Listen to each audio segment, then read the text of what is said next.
ফের তোলাবাজির অভিযোগ মন্ত্রী সুজিত বসুর বিরুদ্ধে। হাড়োয়া বিধানসভা অন্তর্গত দেগঙ্গা হাড়োয়া জুড়ে বিধায়ক রবিউল ইসলাম এবং সুজিত বসুর বিরুদ্ধে বিভিন্ন জায়গায় পোস্টার পড়েছে। মোটা টাকার বিনিময়ে পদ পাইয়ে দেওয়ার অভিযোগ উঠেছে বিধায়ক এবং সুজিত বসুর বিরুদ্ধে।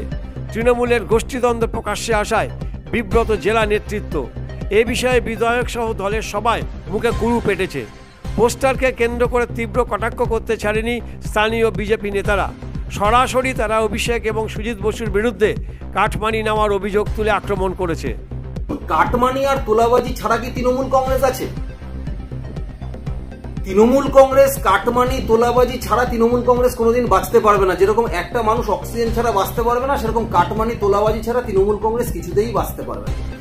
এখন ওখানকার বিষয়টা কি দেখুন, ওখানকার বিষয়টা হচ্ছে ভাইপো ভেবেছিল সুজিত বোসকে দিয়ে ওখানকার ভেরির মাল তুলবে, ওখানকার জমির মাল তুলবে, মাটির মাল তুলবে, এগুলো ভাইপো ভেবেছিল, তাই সুজিত বোসকে ওখানে পুট করেছিল। ওই সংগঠন ওইসব ভোকাস কথাবার্তা।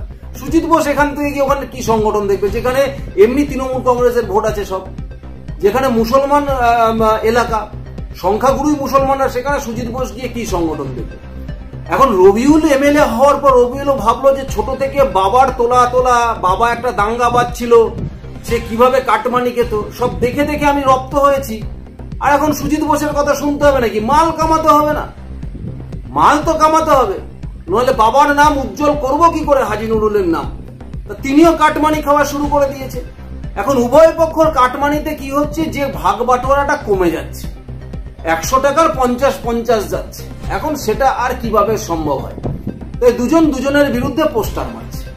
এই সুজিত বোস খারাপ, এ বলবে আপনার রবিউল খারাপ, এই সমস্ত নিয়ে নিজেদের মধ্যে ভাগ বাটোয়ারা নিয়ে। তবে এদেরকে একটা ব্যাপার আছে, দেখবেন যখনই জিজ্ঞাসা করেন বলে বিরোধীদের চক্রান্ত বিরোধীরা করছে।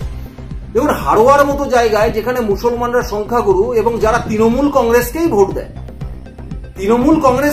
দেয়, এবং তারাই বলে, তৃণমূল কংগ্রেসই বলে ওখানে বিজেপিকে দূরবীন দিয়ে খুঁজে পাওয়া যায় না। কিন্তু বিজেপি নাকি ওখানে পোস্টার মেরেছে, সেই পোস্টার দূরবীন দিয়ে খুঁজে পেয়ে গেছে কি তৃণমূল কংগ্রেস।